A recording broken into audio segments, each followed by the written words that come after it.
अस्सलाम वालेकुम स्टूडेंट्स। आज का जो हमारा टॉपिक है वो है biology and the service of Mankind.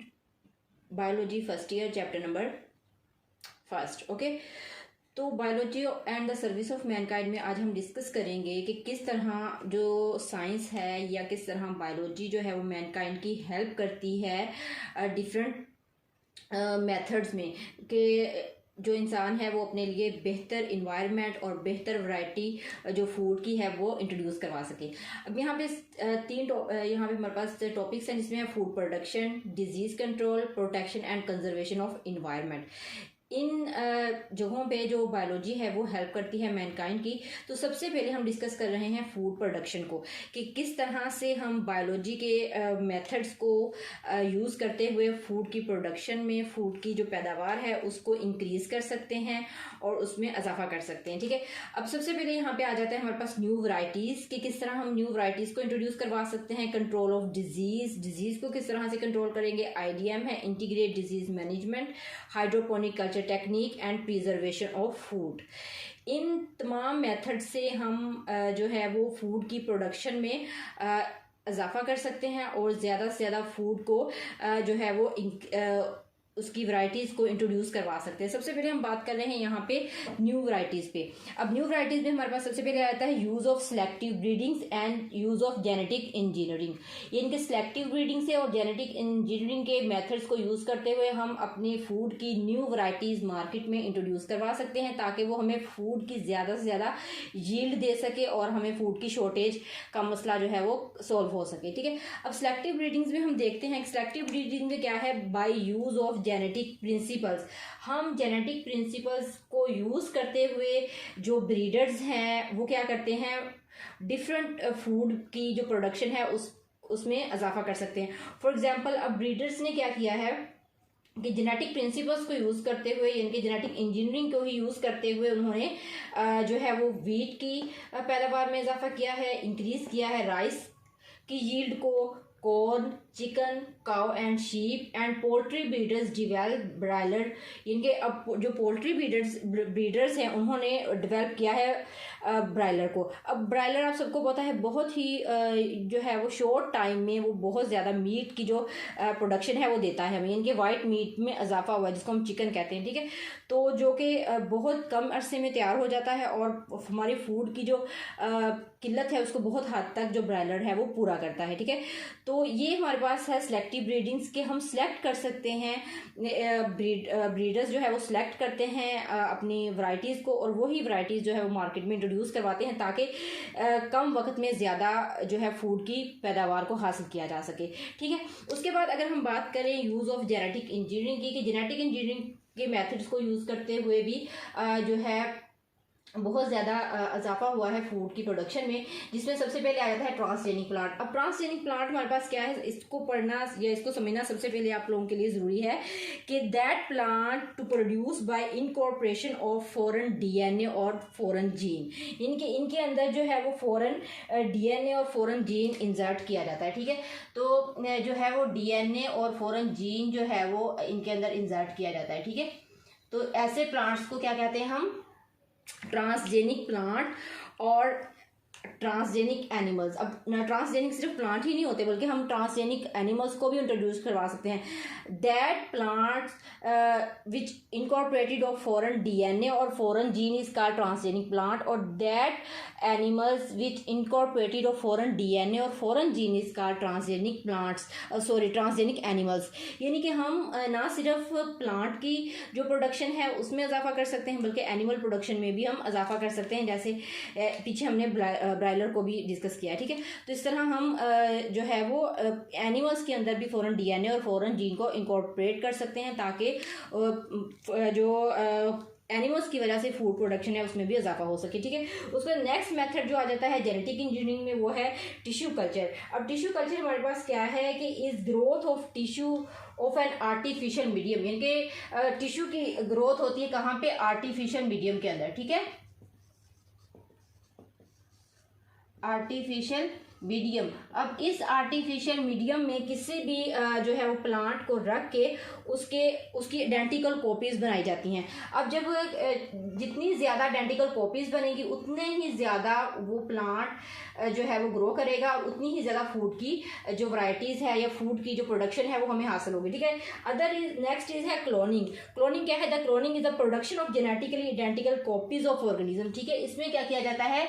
Identical copies बना ली जाती हैं, ठीक है, identical copies of an organism, ठीक है। अब जितनी ज़्यादा आइडेंटिकल या जितनी ज़्यादा एक जैसी कॉपीज आएंगी उतना ही ज़्यादा किसी प्लांट में जो है वो या किसी एनिमल्स के अंदर जो है वो क्या होगा?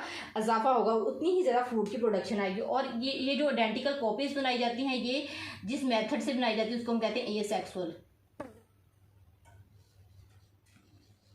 ठीक है। यानी कि एसेक्सुअल रिप्रोडक्शन की मदद से हम identical copies of an animal या identical copies of an plant introduce करवाते हैं, जिसकी वजह से उस प्लांट की या उस एनिमल्स की जो प्रोडक्शन ऑफ फूड है उसमें इजाफा हो सकता है, ठीक है। ये जो तीन मेथड थे हमारे पास, ये थे यूज़ ऑफ जेनेटिक इंजीनियरिंग के। तो इस की वजह से हम मार्केट के अंदर या जो साइंटिस्ट है वो न्यू वैरायटीज़ को और न्यू जो है ब्रीडर्स जो हैं वो new varieties of such plants और एनिमल्स को वो इंट्रोड्यूस करवाते हैं ताकि जो फूड की पैदावार है, फूड की जो प्रोडक्शन है उसमें इजाफा किया जा सके और उसकी किल्लत से बचा जा सके, ओके। न्यू वैरायटीज़ के बाद नेक्स्ट हम बात करेंगे कंट्रोल ऑफ डिजीज़ पे। कंट्रोल ऑफ डिजीज़ या डिजीज़ कंट्रोल और कंट्रोल ऑफ पेस्ट।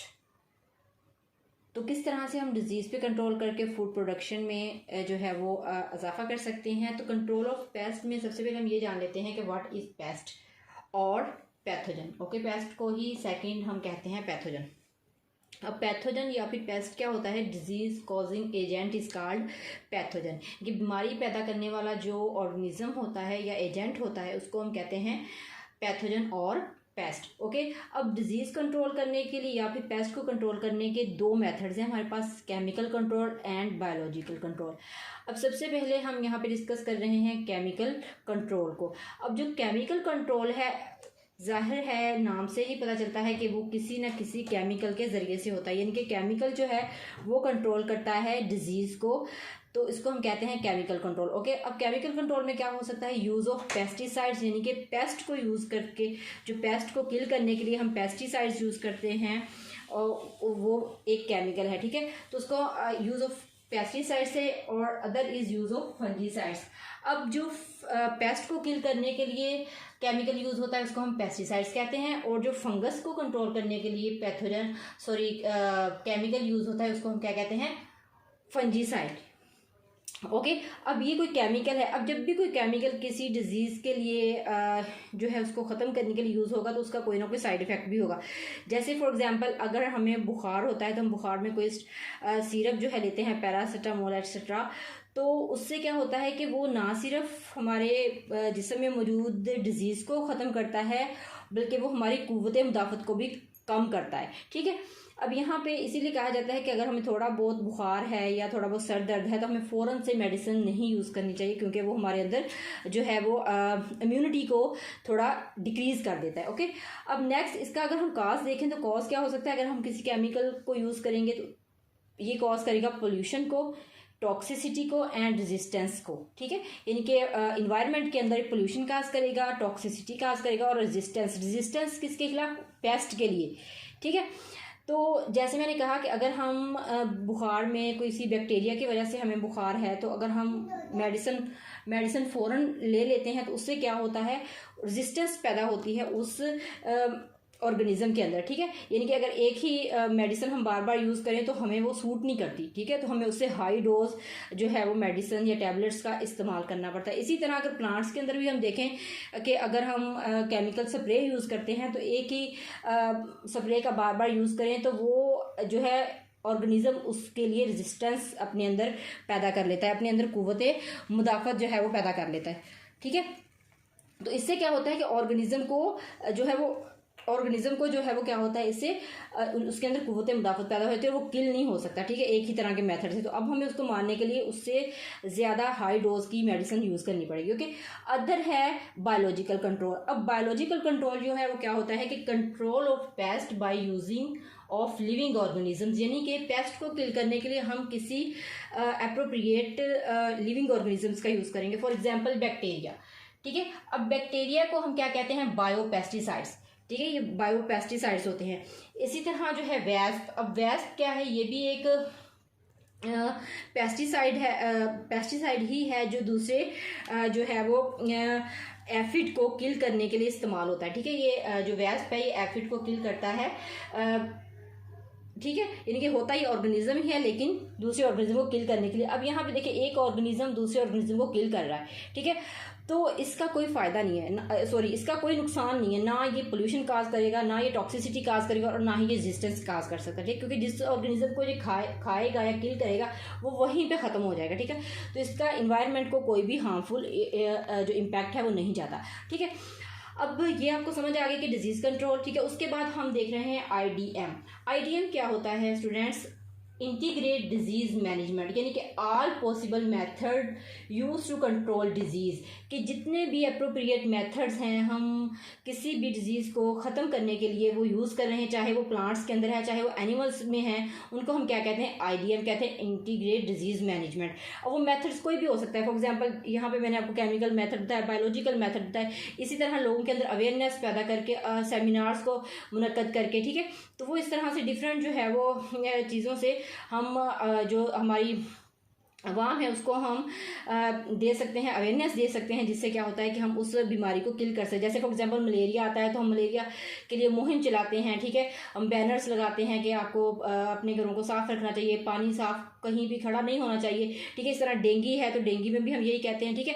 तो ये सारी चीज़ें क्या है, ये ऑल पॉसिबल मेथड्स हैं जो हम किसी डिजीज़ को कंट्रोल करने के लिए इस्तेमाल करते हैं, ठीक है।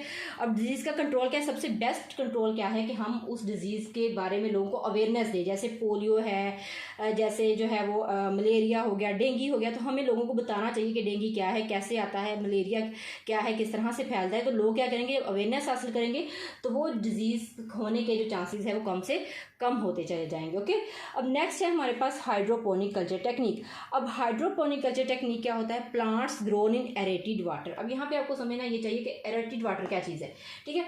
एरेटेड वाटर वो वाला वाटर है जिसमें किसी भी प्लांट को ग्रो करवाने के लिए हम तमाम न्यूट्रिएंट्स का इस्तेमाल करते हैं, यानी कि वो न्यूट्रिएंट्स जो सॉइल देती है प्लांट को, जो सॉइल देती है बीज को, अगर हम वही न्यूट्रिएंट्स जो है वो वाटर के अंदर डाल देंगे ताकि वो प्लांट की ग्रोथ जो है वो पॉसिबल बना सके, उस वाले पानी को हम क्या कहते हैं, एरेटेड वाटर कहते हैं। ओके, तो ये वाला जो एरेटेड वाटर है ये आम तौर पे लोग जो है वो इस्तेमाल नहीं करते, क्योंकि हम सॉइल के अंदर ज़्यादातर जो काश्तकारी है उसको करते हैं, ठीक है। ये जो एस्ट्रोनाइट्स होते हैं, खला में रहने वाले लोग होते हैं, वो ज़्यादा अरसे के लिए अगर वहाँ पे रह रहे हैं तो वो थोड़ी बहुत जो फूड होती है या थोड़ा बहुत जो वेजिटेबल्स होती हैं उसको ग्रो करने के लिए ये वाला मेथड जो है वो यूज़ कर सकते हैं, ठीक है। ज़्यादा लंबे अरसे चलने वाला नहीं है, लेकिन हाँ थोड़ा बहुत हम जैसे धनिया, पुदीना, अनियन वगैरह हो गया, तो थोड़ी बहुत चीज़ें जो है वो हम इससे, थोड़ी बहुत वेजिटेबल्स जो है वो हम इससे ग्रो करवा सकते हैं, ठीक है। तो ये आपको एरोटेड वाटर के होप सो समझ आ गई होगी।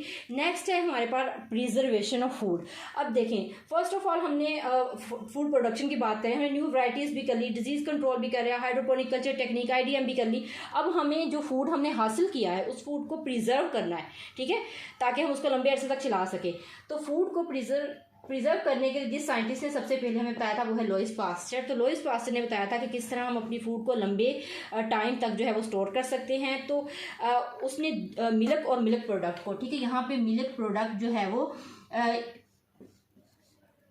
स्टोर की थी, ठीक है, बाय प्रिजर्वेशन, ठीक है। तो ये जो मेथड बताया था हमें लुईस पास्चर ने, उसको हम कहते हैं प्रिजर्वेशन, जो जिससे हम मिल्क और मिल्क से बनी हुई जितनी भी प्रोडक्ट्स हैं उनकी जो स्टोर है वो हम उस मेथड को क्या कहते हैं, प्रिजर्वेशन कहते हैं, सॉरी प्रिजर्वेशन बोल रही हूँ, पास्चराइजेशन, ठीक है, उसको हम क्या कहते हैं, पास्चराइजेशन कहते हैं। ओके, तो ये जो पास्चराइजेशन ये किसने हमें बताई थी, लुईस पास्चर ने। ओके, तो नेक्स्ट इंशाल्लाह हम नेक्स्ट जो डिजीज़ कंट्रोल है उस पर हम डिटेल से बात करेंगे, ठीक है, वो नेक्स्ट आने वाले वीडियो लेक्चर में हम डिस्कस करेंगे। ओके, अल्लाह हाफिज़।